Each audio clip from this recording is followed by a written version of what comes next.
Do your happy dance because you are listening to Abyss Gazing, a horror podcast. I'm your co-host, Mark, And I'm your other co-host, Josh. and we have Mike Bedard with us today. TikTok personality and general cinemaphile, I think.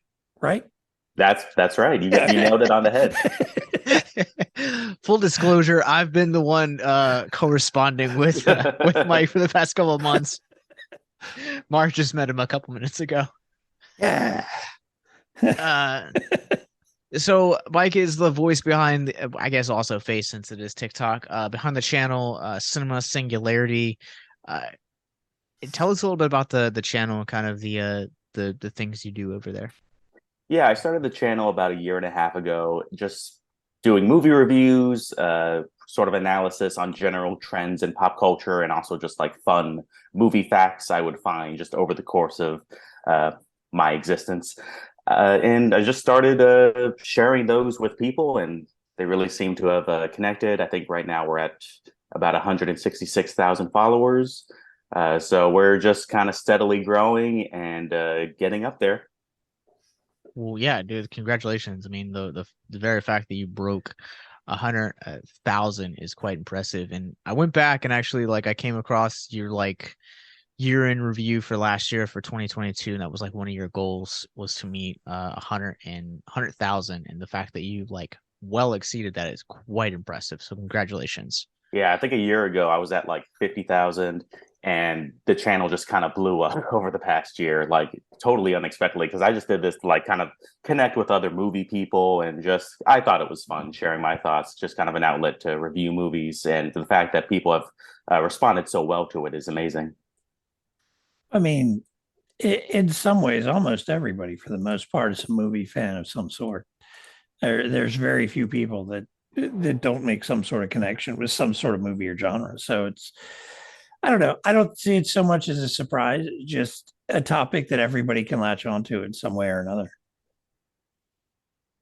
Absolutely, yeah. And there are so many different movie channels out there, and so many different people giving their thoughts. And there's, a movie will come out. I mean, we're about to talk about M3GAN in this episode, but people have already like posted their M3GAN reviews and like their analysis on M3GAN. And it's just so interesting to see so many different points of view come together about a single movie. So I have the channel pulled up right now, and you do just as cinephiles are, like Mark and I are both cinephiles. Like despite the fact that we host a horror podcast, we're both cinephiles. We love I think the horror genre more than any other genre.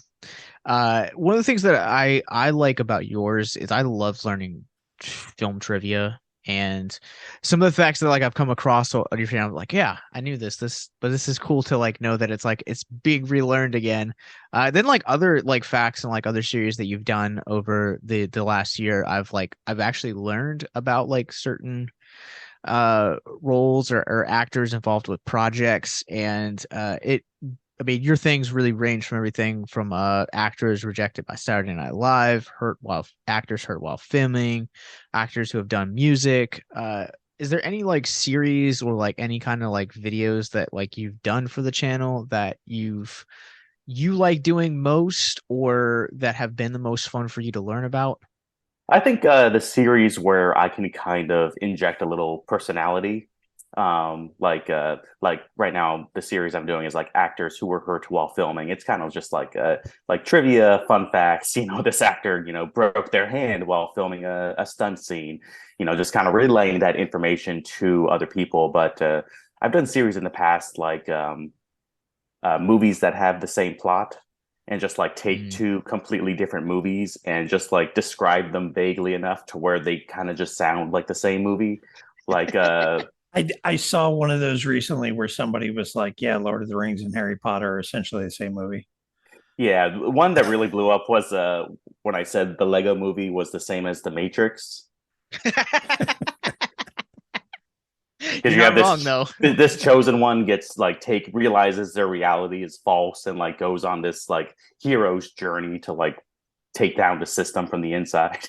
I mean, could you really stick Free Guy in that category too? Oh, At that point? absolutely. Oh yeah, Free Guy could fit, but I like the Lego movie more. now it's like is this like something that like you just like spend like maybe like an hour a day on like IMDb or like other like film sites where you're like just looking up trivia, or is this like a something that you're putting like 10, 20 hours a week into, maybe more? I put in it's hard to say because like I'll like with the actors who are hurt while filming series, there are like a bunch of articles out there of actors talking about various injuries they've sustained while filming. So usually how it'll start is I'll find like one of those articles of I think this time I found one that was like Sylvester Stallone was hurt. He broke his one of his fingers while filming Escape to Victory because Pele hit the soccer ball too hard and broke his finger while he was trying to block it. And that article kind of came out after Pele's death. Um, but and that kind of just like spawned in me like, oh, like I wonder what other actors were hurt while filming a movie scene. So and you just from there you just kind of find all these other articles of actors. So it's just kind of like it's a lot of research. I mean, it's definitely like a few hours a week, just like kind of combing, googling things and hoping the right articles crop up.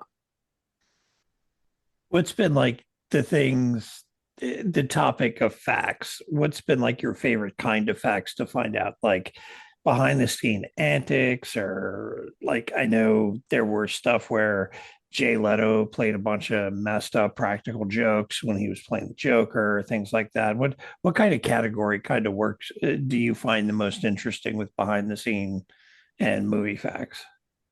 Anything that like kind of enhances your experience while watching the movie, which is why I Mm. kind of like the actors who are hurt while filming series, is because like you'll watch. I mean, I guess the most famous one is Viggo Mortensen like kicked a helmet during Lord of the Rings and like broke his toe or broke his foot or something.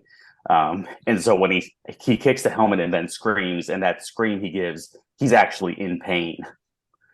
So there's just like things like that, so where like you watch the movie and you're like, oh, I know now that that actor got really hurt while filming that. Or something like the chest burster scene in the original Alien. Only the actor and the director had any idea it was coming, so Right. everybody's reaction was genuine. Yeah, That's Exactly. amazing. Yeah. Yeah. Just giving people those things to where when they're watching a movie with friends, they can be the person being like, oh, like, by the way, here's some trivia about that scene we just watched.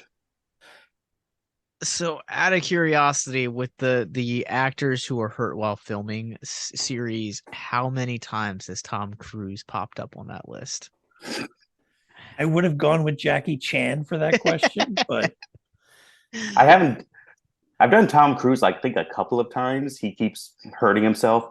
Jackie Chan, I haven't done just because he's hurt himself so much. I was like, well, where do I even like start? How do I narrow this down? But I probably need to do Jackie Chan here at some point. yeah, he's had movies that have even been delayed because of some of the injuries he's gotten. They couldn't finish taping because like he'd break his leg during action sequences or stunts that he would do, things like that. I think was Rumble in the Bronx. I think was one of them got delayed like two Yeah. years or something because he broke his leg so bad and had to have surgeries and stuff. Oof. Yeah, it was pretty bad.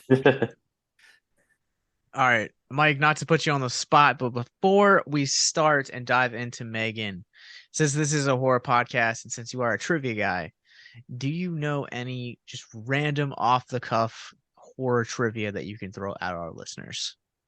Ooh, so let's go with The Thing. John Carpenter's The Thing. That's my favorite horror movie of all time.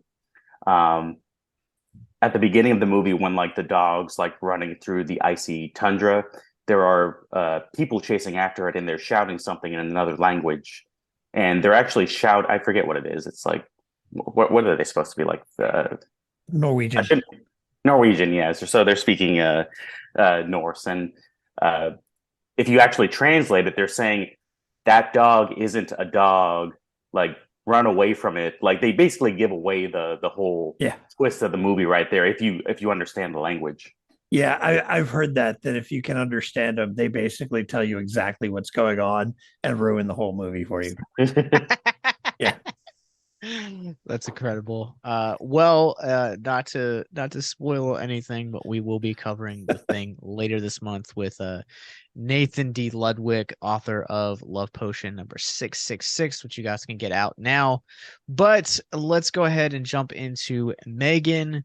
I've already shared my spoiler-free thoughts over on our YouTube channel, youtube.com/victims and villains. But Mike, since you're our guest, what are your general spoiler-free thoughts coming out of this? I very much enjoyed M3GAN. I thought it was a fun time. I think if you go into it expecting a horror comedy as opposed to like a straight horror, you're going to enjoy it more. And it kind of sets that tone. I guess not to give anything away, but like the first scene is like very funny. And it takes a while for like the horror to kind of ramp up. And so if you go into that mindset, it's a good time. And it's just fun. Like you can tell, like the screenwriter was having a blast, like writing this, and the set pieces are all very intricately laid out, giving M3GAN plenty of opportunities to run amok. I really enjoyed it.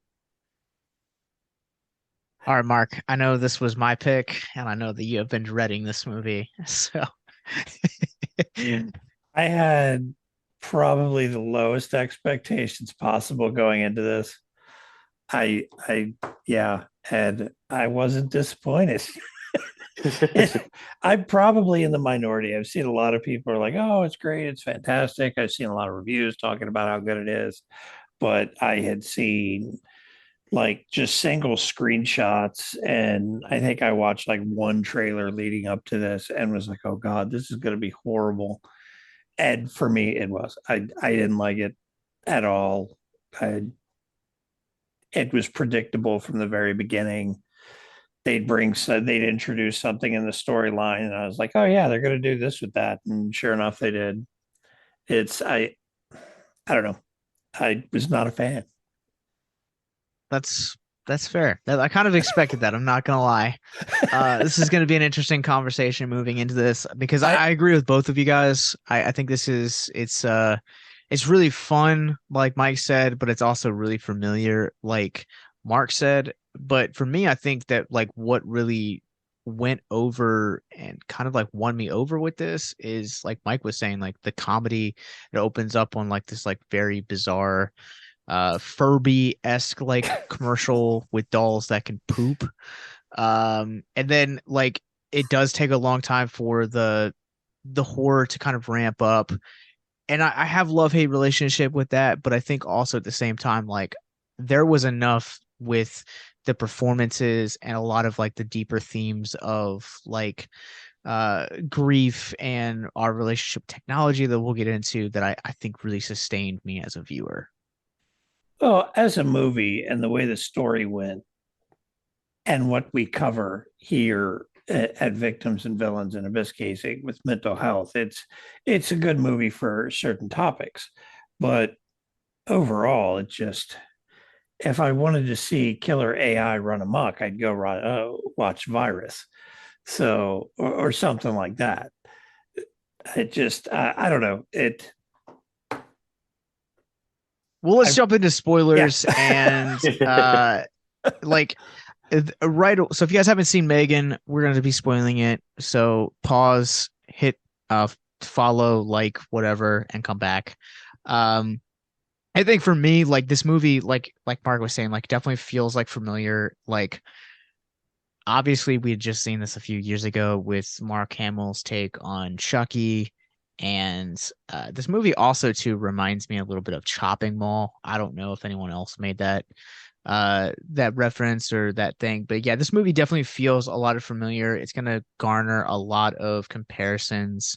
I feel like those are kind of inevitable, but this to also kind of bring the conversation back to like slashers, like it's very rare that you can make something or take something like a subgenre like this and make it feel refreshing.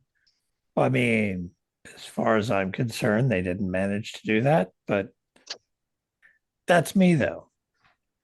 Yeah, and I think it is very familiar. I mean, it's a typical slasher movie, except with an AI doll.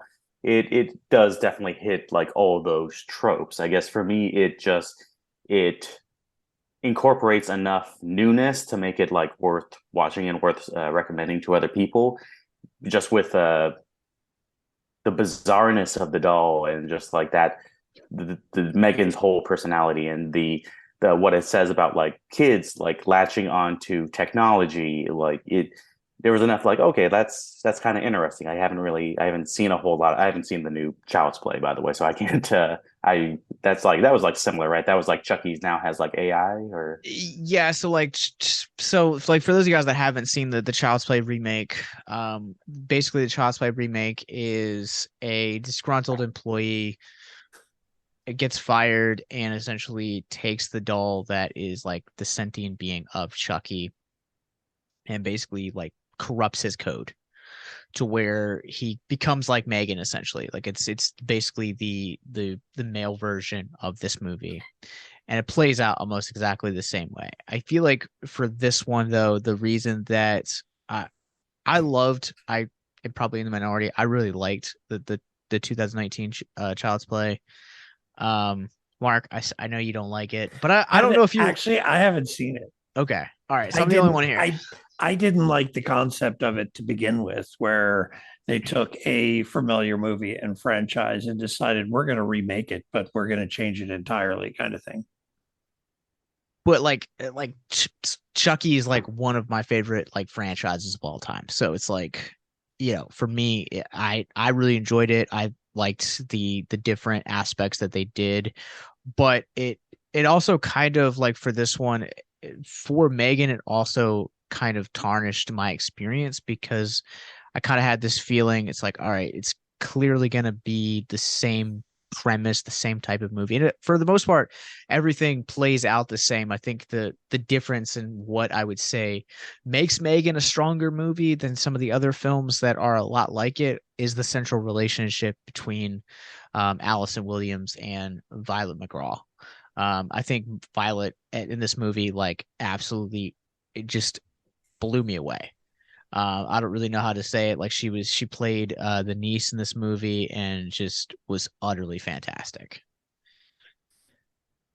Well, one of the things, if you look at some of the recent headlines over about the last 6 months to a year, there's been some conversation about AIs and things like that, especially over at Google with an AI. They had a debate on whether or not it was sentient, talking about that it wanted to just help people, it didn't want to be shut down and things like that.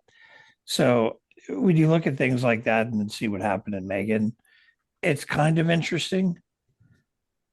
So I thought that was kind of cool.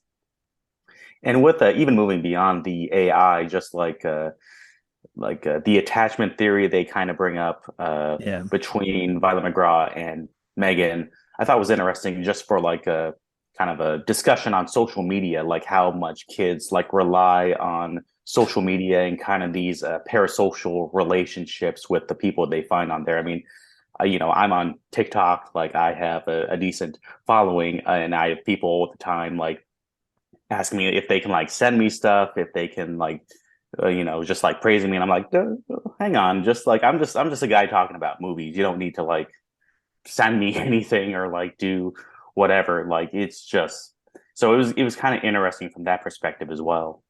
Well, Yeah. And in my field of work, I've been known to go into some of the like high schools and stuff to work on copiers and printers. And some of the things I would hear, like people would, kids would make fun of each other by, oh, you've only got this many followers on this platform. And that was considered like a joke or an insult. And it goes to show how much some of these kids do rely on the feedback they get from social media and technology as a whole.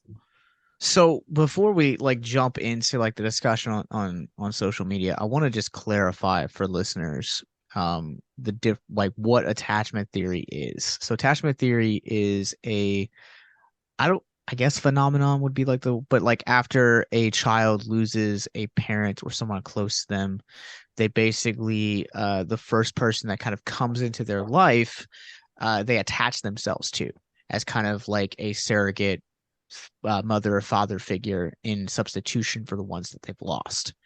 And so I think that we're kind of getting in. So it's interesting now to kind of talk about that and like also have the conversation about social media, because Mark, from the research that I've found, like we don't really understand the how social media impacts our brain, how things like likes, follows, retweets, like discussions, like even Mike, like some of the things that you brought up about like fan mail and stuff like along those lines. We don't understand quite the in person how our brain waves and dopamine and the serotonin, how it's affected by that kind of stuff. And so like Mike, for you, like, being a creator, like how does it feel to like have stuff like that? Like, like what how is like, TikTok, being at 166,000 followers, having, requests for fan mail, like how has that affected your own mental health? It's been an adjustment. It's been because like I don't like I'll take stuff from companies. Like if a company wants to send me something, that's totally fine and pay me. But like just like fans like spending their own money to send me like a Lego set or whatever. It's like I don't I don't know. It's just this weird thing, like someone I don't know, but like clearly like my content is like impacting them to an extent, and they want to just like express their gratitude by sending me something. It's a different kind of relationship from just like getting a gift from like a friend on your birthday versus this person I've never met in real life, like someone having this relationship with me like digitally and wanting to like express that. Uh it's new territory. If you or someone you know is listening to this podcast right now and you're struggling with suicide, addiction, self-harm, or depression, we encourage you guys to please reach out. This is the heartbeat of why we do what we do. Suicide is currently the 10th leading cause of death in the United States, and as of this recording, there are 132 suicides that take place each and every day on American soil. And when you scale back internationally, there are 800,000 successful suicides. That is one death roughly every 40 seconds. So if you or someone you know is struggling, you guys can go to victimsandvillains.net/hope. That resource is going to be right in the description wherever you guys are currently listening or streaming this. There you'll find resources that include the National Suicide Lifeline, which is 1-800-273-8255. You can also text HELP to 741-741. We also have a plethora of other resources, including churches, getting connected with counselors, LGBT resources like the Trevor Project, and also veteran hotline as well. Please, if you hear nothing else in the show, understand that you listening to this right now, have value and worth. We get it. Suicide, depression, mental health, these are hard topics, and the stigma around them doesn't make it any easier. But please consider the resources right in the descriptions below, wherever you guys are listening, because once again, you have value and you have worth. So please stay with us.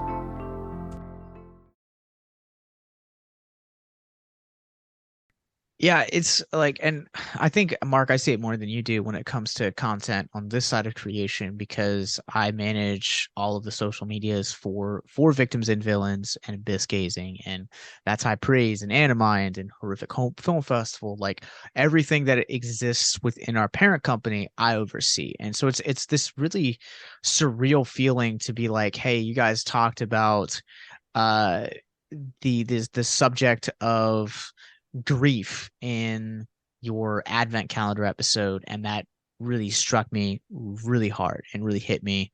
You guys talked about how much you loved Christmas Bloody Christmas, and that really affected me.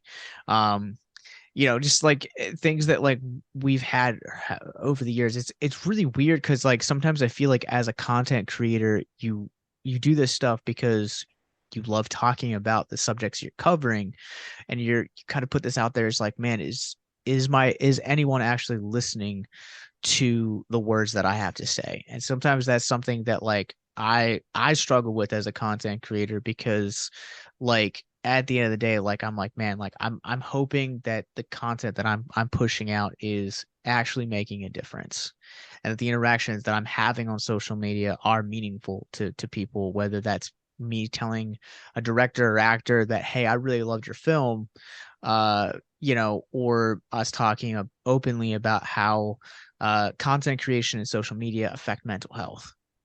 Yeah, I don't have a very big media as my brain decides to shut down. Uh, I don't have a very big social media presence, and part of it's by choice, part of it's because I just don't think about it really. But I don't know. I find it with the way some of these people are getting and big and famous, but at the same time, in a lot of aspects, like you're actually giving facts and behind the scenes stuff. People learn things about movies, but in some cases, it's people getting famous for not, to me, what seems like not really anything that contributes to society. So I find the whole phenomenon of it kind of strange to me. Yeah, it's like the new kind of reality star, except instead of Yeah. being on television, you start a TikTok channel or a YouTube channel and just do whatever. People vlog about their lives. They film themselves eating or whatever. I mean, Yeah. there's a channel for everything if you have a niche interest. But yeah, that's in just if the algorithm kind of ordains it, so like you can just Yeah. like blast off. Yeah. And then you look at there's been some of it's anecdotal, some of it's research, how it's affecting outside of like the internet. There was a restaurant, I think it was in New York. They were trying to figure out why their sales and profits were going down so bad compared to a few years earlier. And what they found studying the camera footage inside the restaurant was all these people with their cell phones trying to take pictures of their food and stopping waiters to take pictures of them. They were returning food cold because they took so long to take pictures of it. They were slowing service and hampering service, and it was causing bad reviews and affected the ability of the restaurant to actually function because of all these people trying to do social media stuff.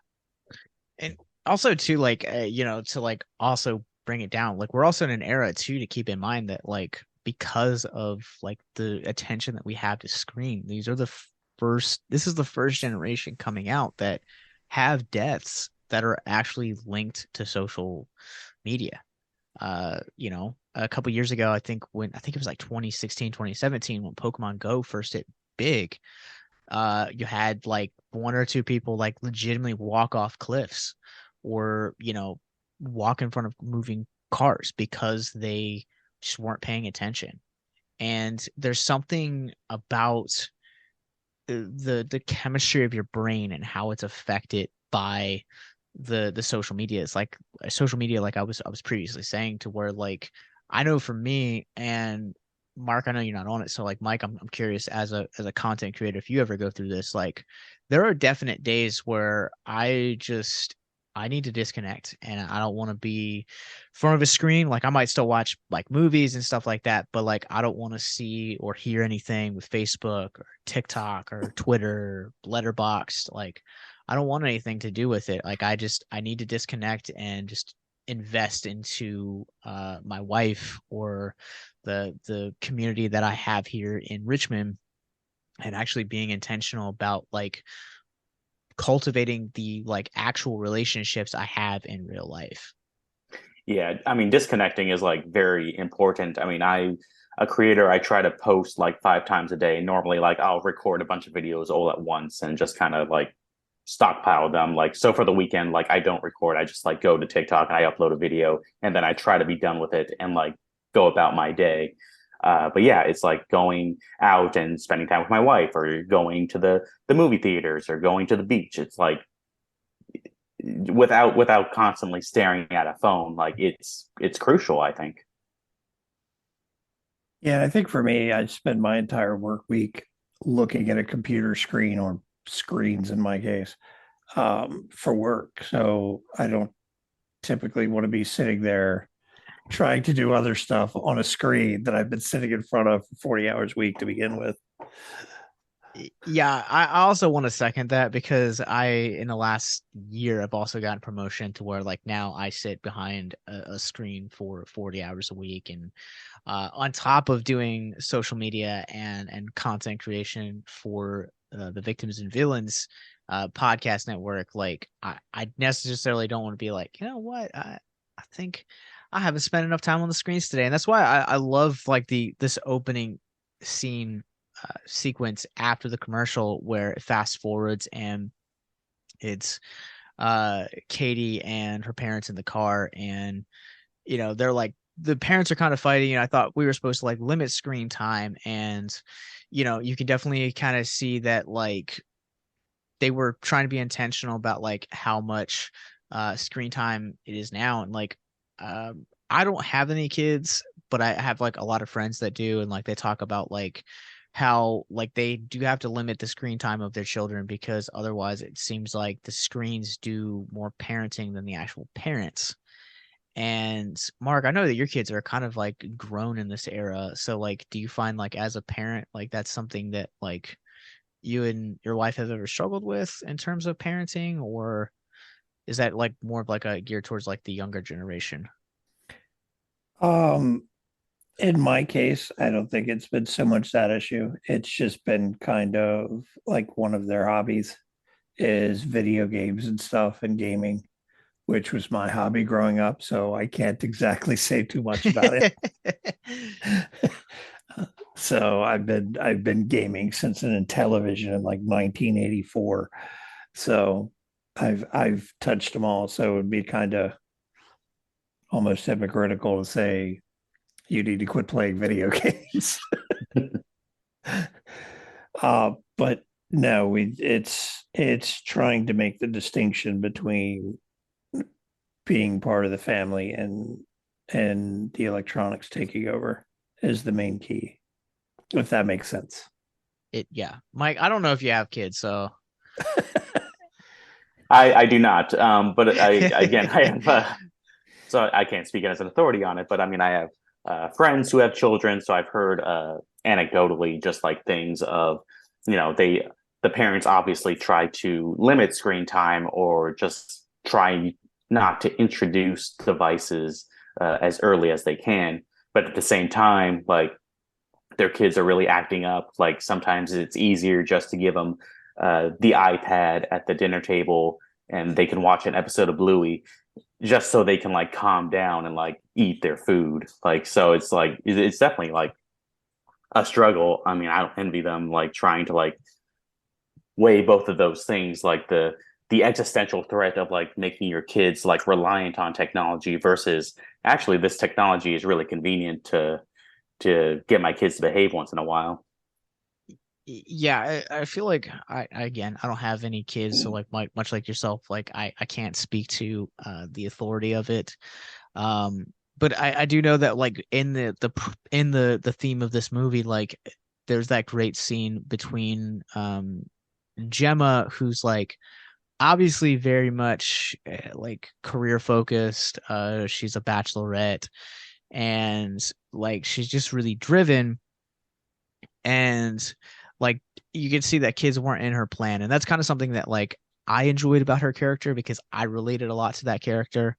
Because I'm the same way. And there's that sequence where they're sitting at the breakfast table, and um Gemma basically is like, hey, like I gotta go out, like, play with my iPad. She's like, well, what about screen time?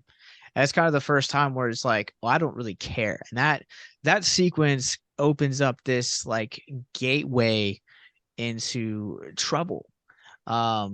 For at least for the characters in the movie, because there's the sequence where she's sitting with Lydia in the study room, and Lydia is the child therapist in this film, where Megan's been taken away from Katie, and it's probably like right before like the climax of the movie, and like her reaction is like almost what I would compare to like the equivalent of like someone going through withdrawal circumstances, where like she's just very erratic, she's very just unpredictable, and that to me is like that's the downside of what you're talking about, Mike, to where it's like, you know, the key like technology is like calming kids, but it also like when you strip it away, like it has this like unpredictable pattern that it can affect them. And I think like, just kind of like stepping away from like Megan or Katie's past with the trauma, like whatever the reason is, like technology, it kind of almost positions itself as an authority figure in the lives of children, and as such is also having the mental health effects that it looks like in this case. So what that looked like to me was a temper tantrum. It was, but I mean, That was that's what that was. You take a toy from a 3-year-old, you get a tantrum like that usually. look, she wanted her fix, man. Uh, but one of the things that kind of got me in the movie is the therapist that they had and the way those scenes were written. There seemed to be absolutely no accounting for Gemma's career and what she does. Made very clear in the scene with the toys she takes off the shelf and opens up, and she's trying to explain the functionality of a toy from her aspect as an engineer and toy designer, and they're like, we don't care, kind of thing. Yeah, It's like your opinion is irrelevant. that scene bothered me so much that like they wouldn't allow her to like explain herself that way. It's like you have a child and like your entire personality has to like dissipate because you have now just inherited this child. Yeah, there's absolutely no accounting for the fact she's gone from being, like you said, a career-driven, successful individual that doesn't seem to have any plans for family, to suddenly having a 7, 8-year-old dropped in her lap in tragic circumstances. They don't even show her showing any signs of grieving for her lost sister, for her sister that died. She's just it's she was almost an after, almost seemed like an afterthought to the story. She may have been one of the main characters, but the way she was written into the story and treated by the therapist and the way everything was kind of put out there, it was almost like, well, this is what we want to do with the movie. We have to find a way to do it. Oh, let's make the aunt a toy engineer and let's just write her in. Like it was kind of like an afterthought almost. Yeah. It almost felt like her arc was learning how to like accept a child into her life, which is like, Which should have been proper, but the way it was just, I don't know, it felt flat. It felt like she was an afterthought to the whole thing. Which, go ahead, Mike. Oh yeah, definitely. It felt like they wanted to like give her like the Jurassic Park arc where like at the beginning she's like, I don't really want kids. And then by the end she's like, okay, I want some kids now. But like it just, yeah, like you were saying, like her mental health is completely disregarded in favor of the little girls. Like she's given the therapist to talk through her parents' deaths.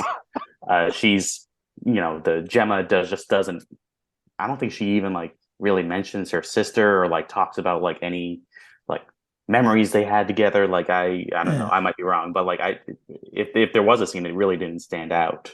Yeah, I think there was like one or two where she's like, "Your sister, I promised my sister I'd take you if anything ever happened," and that's like the only real conversation they had about it. And it's like, okay, yeah, it's my sister, whatever, who cares, kind of thing. Yeah. Is almost how it was treated, and that's one of the many issues I had with the movie. Yeah, and I feel like again, not being a parent, like I remember like when I was younger, my mom had lost her mother, And I can't remember like a time that like I saw my mom like properly grieve. Like, yeah, I saw her cry at the funeral, but like largely like I don't remember any like conversations about like afterlife or like coping with the fact that you've lost a parent.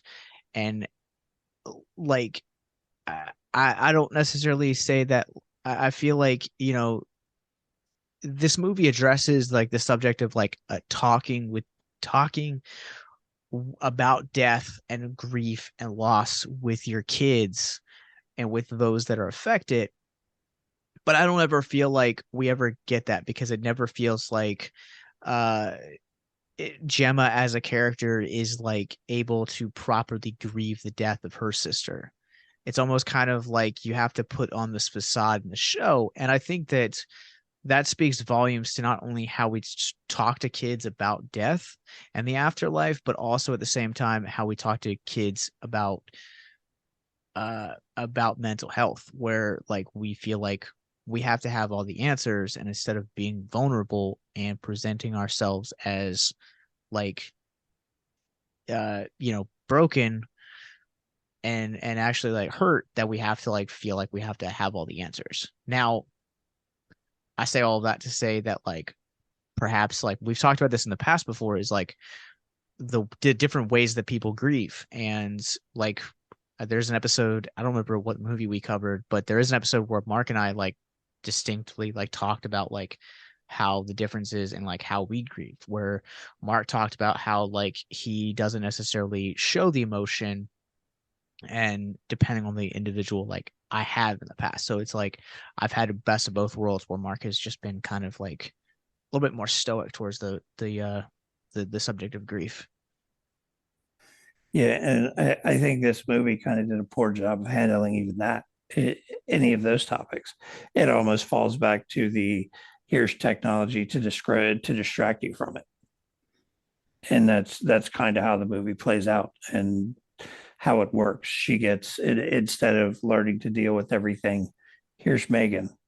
Technology's going to distract you now. This is the happiest she's been since she got her technology, since her parents died, kind of thing. How would you guys like to help us get mental health resources into schools, conventions, and other events? Well, now you can. Simply go to patreon.com/victims and villains for as little as $1 a month. You guys can help us get mental health resources into current and upcoming generations, educate and break down stigma surrounding mental health, suicide, and depression. And you get exclusive content that you can't get anywhere else. And you guys can tell us which Nicolas Cage movie you want us to cover, and we'll do it. All it takes to get started is to go to patreon.com/victims and villains, or simply click the link in the episode description wherever you guys are currently listening or streaming this episode. Pick your tier and get started today. Yes, it's that simple. So quickly select the tier that you want and help us get hope into the hands of the depressed and the suicidal today.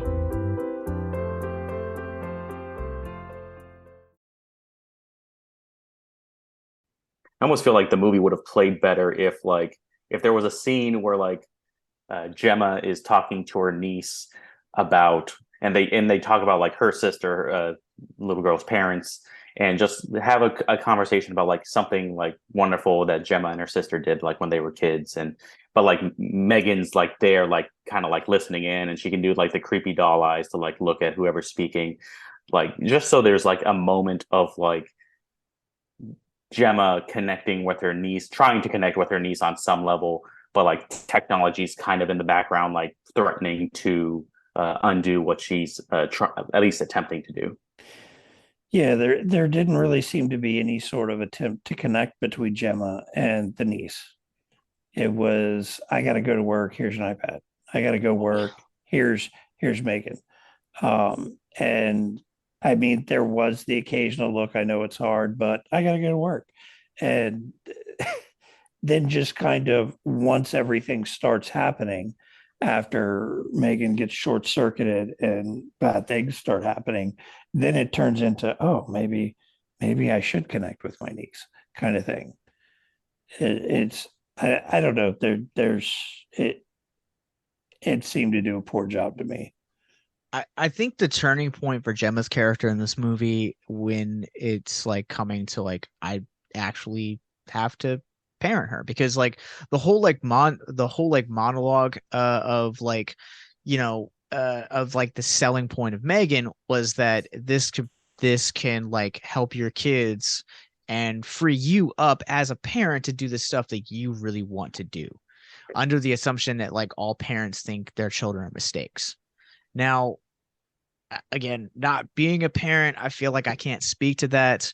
But I definitely have known people that haven't had the best home life. And so like that approach seems ideal for them. I know people that genuinely like, are like passionate about their kids and want to be the best parent possible. And so like that approach would turn them off. And the turning point for Gemma's character, I feel like, is the scene where they're at the park and she's trying to like have a conversation with her and get her to eat the hot dog, and all she wants to do is play with M3GAN. And a portion of that, I feel like, kind of comes back to this, like, you've placed this entity in the laps of a vulnerable girl, young impressionable girl, who has really taken this to kind of, again, bring back the attachment theory. This is the entity she has attached herself to,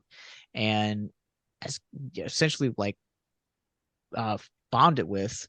Whereas the two of you as individuals, separate, you're both trauma bonded, and you don't really know how to respond, because here you have I feel like death kind of throws a curveball into all of our paths, to where like if I was to lose my sister tomorrow, like I would know how to react. I wouldn't know how to function. I wouldn't know like what my life would be like following her death.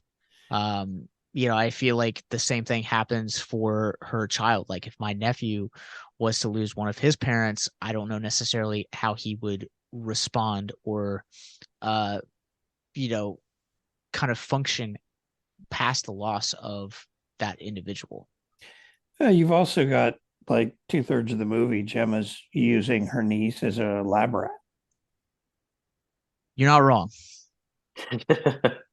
So, I mean, how compassionate are you going to get with a lab rat with a test subject? Yeah, that was kind of messed up on Gemma's part, like bringing her to the big demonstration, and Katie just like breaks down, and like M3GAN is like, an artificially intelligent doll, and like responds to the situation appropriately. But like she was like not ready to go out in public and like do this. She needed to, like, I don't know, have some kind of like normalcy in her life, not to put on a show for like all these executives. Well, even during the scene where before that happens, she's talking to her niece and she's like, yeah, you don't have to do this if you don't want to, but this is super important for me. And a lot of executives are going to be there, but you don't have to if you don't want to. So, I mean, it's even that kind of The mild guilt trip. Yeah, the manipulation. So she's just, as far as she's concerned, in the beginning, but at the same time, it looked like once that interaction happens in front of all the executives during the demonstration, it almost looks like she kind of starts saying that's, oh crap, yeah, maybe I shouldn't have done this. Maybe I am treating her like a lab rat. But that's how like half the movie, 2/3 of the movie is she's treating her niece like a lab rat. And yeah, there's a lot messed up about the movie. Yeah, well, let's switch gears over to the positive, because I feel like we've really dove in deep with this movie. If you mention the dance scene as a positive, I'm out. Come on, man, you don't like the dance scene? That's one of the dumbest things I've ever seen in a movie. Man, I gotta say, like, I think again, to come back to like what me and Mike were saying, like this movie's immensely fun. Like, Mark, given whatever problems you have about the narrative and the character decisions, like this movie this movie has a lot of fun and a lot of charm about it. Come on, like it's campy. Uh, I mean, I'm probably not going to watch it again. I'll put it that way. Eh, Eh. I I And, think. Go and ahead. from everything I've seen and read after and before, apparently I'm in the minority on this one. But So this is fascinating to me because like so the filmmaker that wrote this movie and the producer are the guys that brought us Malignant a couple years ago. And Malignant was like really polarizing. You either really liked it or you really hated it. I am in the side that really loved it. It was one of my favorite films of that year. And so I was really excited to see what they would do with a subject like this. And I still think Malignant's a better movie, but this one is like it's fun and it's worth the watch. I do will say, and I'm curious if you guys agree. I know I just messed up English, not my good subject.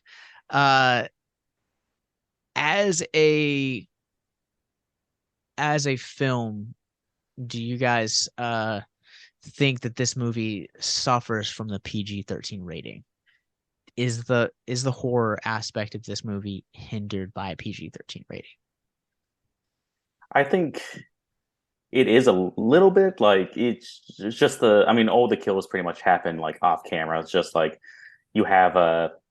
Let's see, she kills the dog, which just you see her drag the dog, and then he disappears. There's the old lady with the pressure washer, the little boy getting hit with the car, like everything kind of like there's So like a brutal. sound effect, and then like you cut to like the aftermath, and it's like that person is just like laying on the ground. Uh, and I think it, having an R rating, like having them push the envelope more, may have like made more of an impact. I also think the movie wasn't helped that like all of the kills are pretty much shown in the trailer.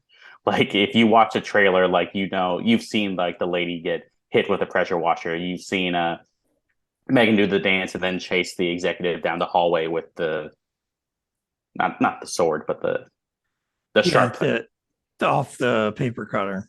yeah, the paper cutter. You kind of see all that. So the impact of those scenes is kind of like the wind kind of gets knocked out of them. Whereas something like *Malignant*, which has like a crazy twist and like like the last third of I love *Malignant*. The last third of that movie, I was like on the edge of my seat, just like, oh, what are they going to do next? And *M3GAN* is just kind of more straightforward. But I think an R rating may have helped. I mean, I know they've spoken about like releasing like an R cut, so there Yes, might give it there to might be me. something coming down the pipeline. I think part of it suffered from because my first thought, and I know I'm not the only one because I've heard this from other horror fans, is when it's rated PG-13, expectations immediately lower. Um, and I think this was advertised as one of the first releases since james-wan and Blumhouse have kind of joined forces now too. So there was that behind it. So there was a lot of hype behind the movie that I don't think it lived up to at all. And I think the PG-13 rating and having everything happen off screen didn't help it. Uh, I I feel like with *Malignant* in particular being an R rating, I feel like you got to be like really creative and just really bonkers with not only twists but also like the deaths and how they happened. And I feel like you had ample opportunity to show that too. I don't watch trailers, Mike, so like all of like the surprises of the deaths in this one, I was like, oh, cool, the death, the dance sequence, the like I had seen the dance sequence because of all the marketing behind it, where they hire like actors to like dress up like M3GAN and do that like little dance. Like I had seen that was like the only thing I had seen outside of like the poster for this movie. And like I will also say that it's that's just poor marketing in my opinion, to show your deaths, but also like I would love to see like them get creative, because like the very fact that you have an AI being that can like imitate sounds of like the neighbors and the dogs to lure those individuals to their deaths and not actually show said deaths seems like a missed opportunity to me. I mean, I'd have been kind of mad if they'd showed the dog getting killed. That might have Yeah, upset me.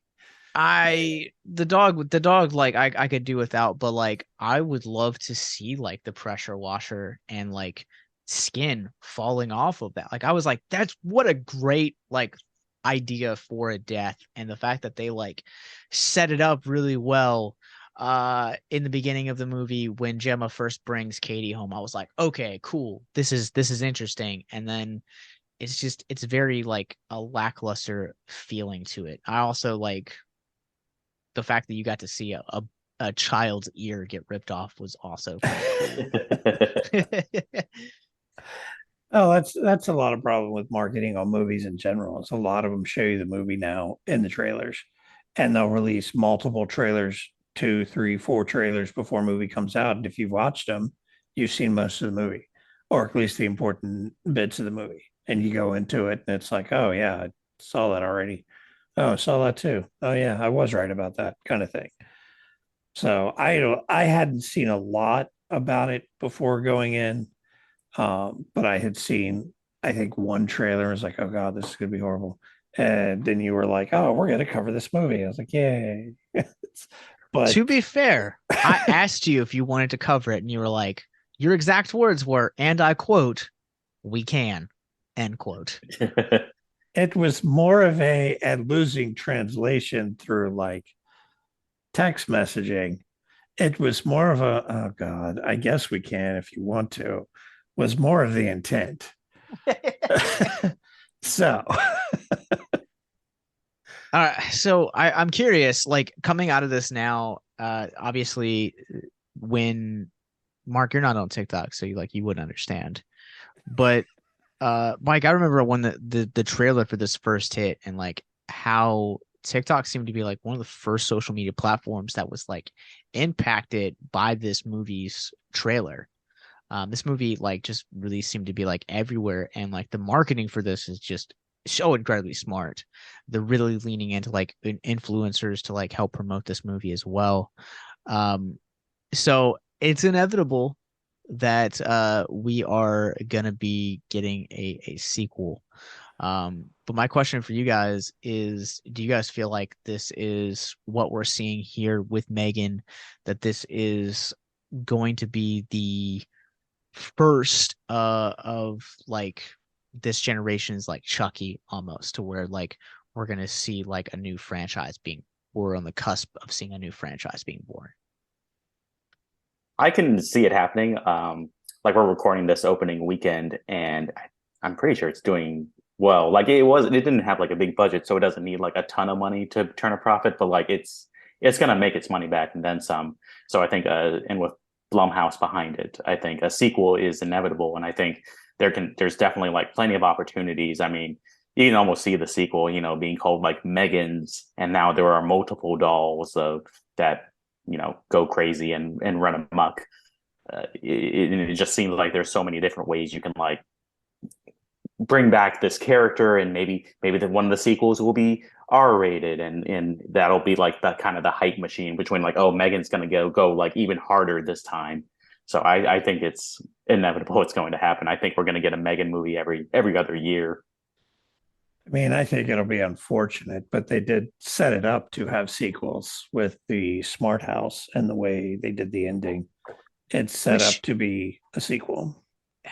Which again, Mark, I really hate to age you, but like growing up in the era of like Disney Channel original movies, like they did do there was a film with Katie Sagal called Smart House, where basically like the house was like a house servant and kind of like took the form of Katie Sagal as like a maid of sorts. It's been a while since I've seen it, and I probably just butchered that synopsis, but I think honestly that would be like such a better evolution, where you could essentially like, it's a smart house, and so like M3GAN is like upgraded into like the mainframe of the home, and so like instead of it being like a creepy doll, like now you could do a lot more with like the house, to where like I don't know, that entire house seems to run on technology, so like there's so many opportunities that you could do. But I also think too that like like Mike, what you're saying about like the budget being made back and everything, I think that we are recording this opening weekend. And so I think there's going, when this hits digital and when it hits video, you're going to see that there's a want and a desire for an R-rated cut. And so if they give it to us, I think that's really smart. And I also think that it opens up the possibilities of this opening up a future R rating for this this character. Well, I think wasn't the original Conjuring PG-13? No, the original Was it? Conjuring was R-rated. I was thinking it was PG-13 for some reason. Yeah. Yeah, I think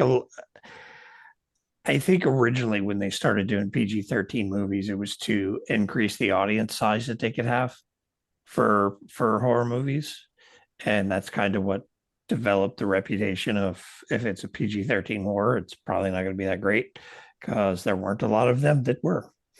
But I think all of it was also kind of part marketing, because a lot of them, when they would release the video, you could get the theatrical cut or a director's cut. And I think part of that's marketing for future sales to possibly make up for anything they might not have made in the theater. And I think that might have been a case here. It's very plausible that that could be the case. I think more than not, they're probably trying to reach a wider audience. I feel like Blumhouse has kind of made a career out of that, trying to reach the widest audience possible. Like if they know that they're going to do like an R-rated movie, they understand like how they're going to market and approach that R-rated movie. And I feel like, when you look at the target audience for TikTok and most social media users, you're looking at like anywhere between 14 to, I would probably say, like 35. So you have this like giant gap of people that are not only making content, but you also at the same time have individuals who have kids that are watching this content, or teenagers that are actively on platforms like Instagram and TikTok that are seeing this. So I think that given the shift of an impact of social media with TikTok and Instagram and Facebook and so on and so forth, I feel like this is the first movie that we have seen in a long time that's actually like explicitly marketed towards teenagers and is successful in the marketing of said teenagers. Absolutely. Like this movie very much feels like it was made for a TikTok, Instagram audience. I mean, in the lead up to the movie, like there was like a publicity stunt where like a bunch of actresses in M3GAN costumes and makeup went to like an LA Chargers game and like danced during halftime or something. And there was like a ton of videos of people just like, oh my God, this is crazy. And it was just like, it was in the lead. And I think that's more than anything why it got the PG-13 to kind of appeal to people on TikTok who are going to see this. They can kind of bypass the parents and just go directly to the teenagers' phones and show this like movie like, hey, there's a PG-13 horror movie coming out. It's going to be crazy. It has this killer doll. You should come see it.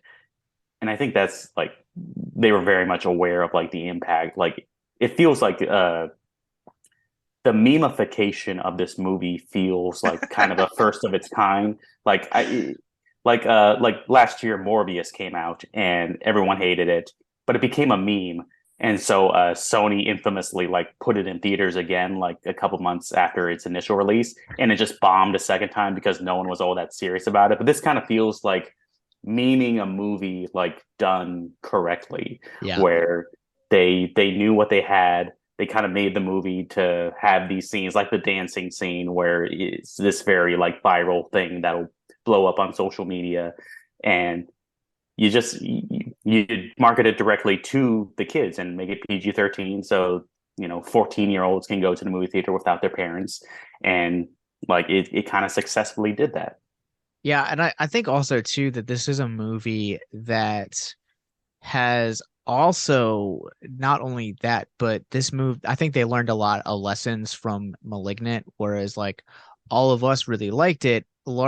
Like I said earlier, like it was really polarizing, and it was like market it to be this like new slasher from James Wan, and it feels like a giallo film. I don't know if I'm saying that right. Um, and so it's like this like really just bat crap crazy film. And here with this one, they were like, all right, we know our audience front and center, like we're gonna give them like exactly what they expect. And I think you're right, like we're in this like strange era of memification, and like i I think this is this is the first time that we've seen a film properly be made that way. um Morbius kind of shot himself in the foot. And so, I think moving forward, I think you're going to see a lot more movies that are going to be like this, that are going to have this marketing standpoint and be made for audiences like today.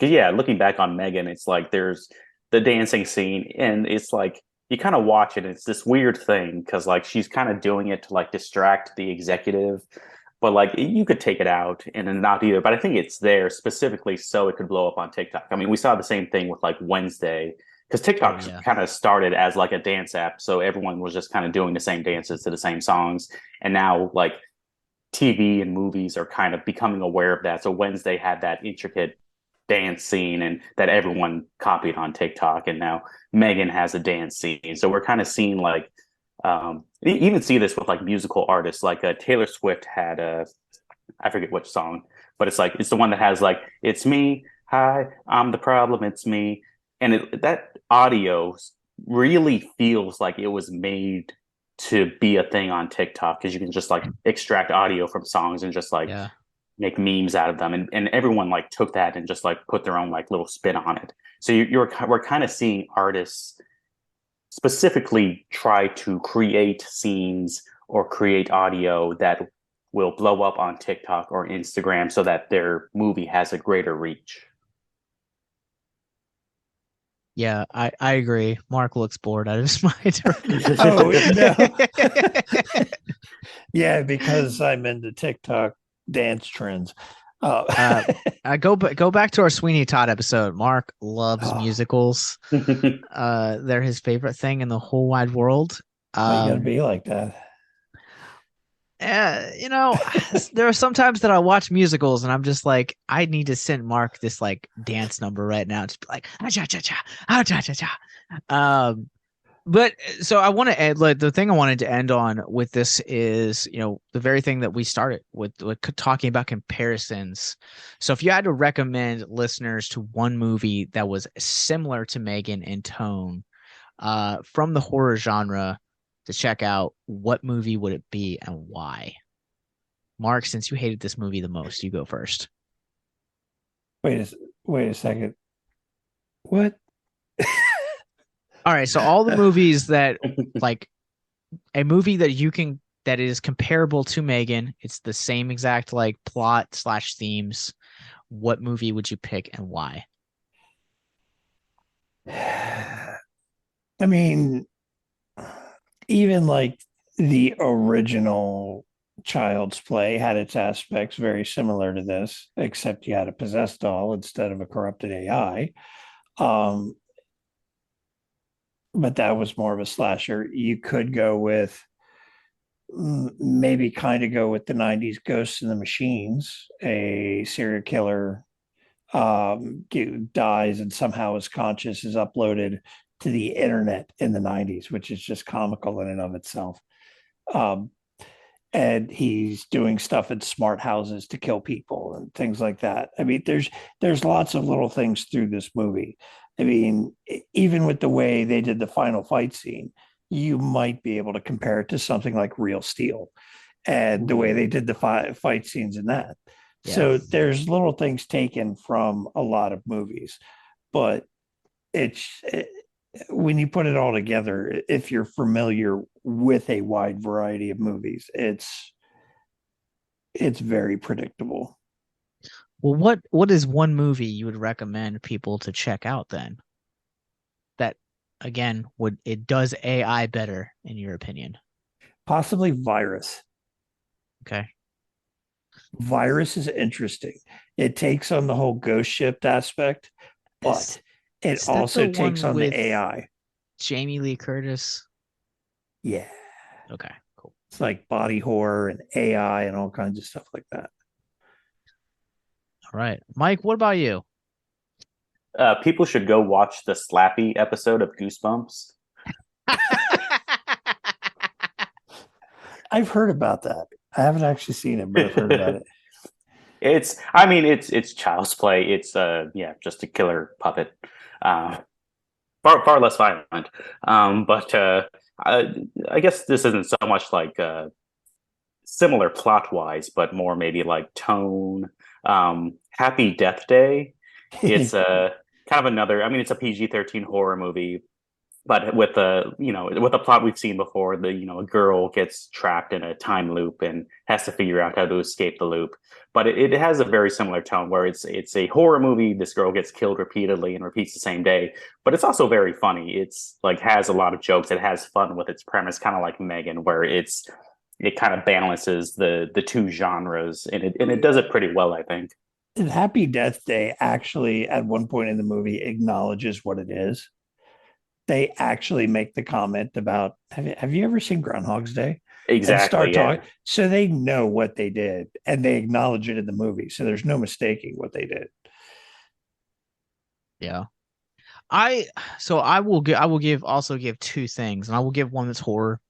I feel like Chopping Mall is a good cult Shopping classic. It's a fun time. Like and it does AI's like evil machinery fairly well. But if you also want to go for something a little bit deeper and something that's not horror, I will also say Ghost in the Shell. I think Ghost in the Shell does a great job at talking and addressing things like humanity and mental health and like also identity as well.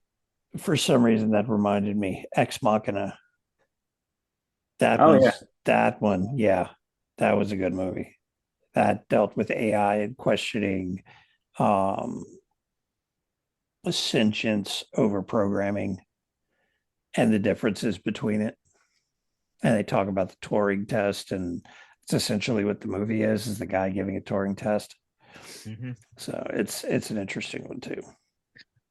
All right, gentlemen. Well, I think that's going to wrap it up our conversation on M3GAN. But if Blumhouse has their way, this will not be the last time we talk about M3GAN. Sorry, Mark. Hopefully not. In the meantime, though, where can people find Cinema-Singularity, Mike? You can find cinema-singularity on TikTok. The name is it's at cinema_singularity if you go to the search function. And yeah, go check it out. I try to post like 5 videos a day, consisting of like my reviews of stuff, movie fun facts, and sometimes like deeper analysis into like the latest movies. All right. Well, I appreciate all your insight analysis for M3GAN on this one. Check the links in the descriptions below. We'll have links to Mike's TikTok channel. Mark, where can people find you online? Titanium Juggernaut painting. I paint miniatures and rarely post anything. Well, you guys can follow me. I'm on Letterboxd at Captain Nostalgia. I'm also on TikTok at Gent Ghostface, GENT, where I do not make 5 videos a day. I'm lucky if I make 5 a month. Over there, I'm very sporadic with that. But you guys can follow us. We're on wherever you guys get your podcasts. Just search Abyss Gazing. You guys can follow our parent company, Victims and Villains, by going to victimsandvillains.net. There you'll find links to our Facebook, Instagram, Twitter, Twitch, YouTube, more podcasts like this, movie reviews, and our information about our film festival, Horrific Hope, and most importantly, our mental health resource library. Until next time, remember that the longer you gaze into the abyss, the more the abyss gazes back into you.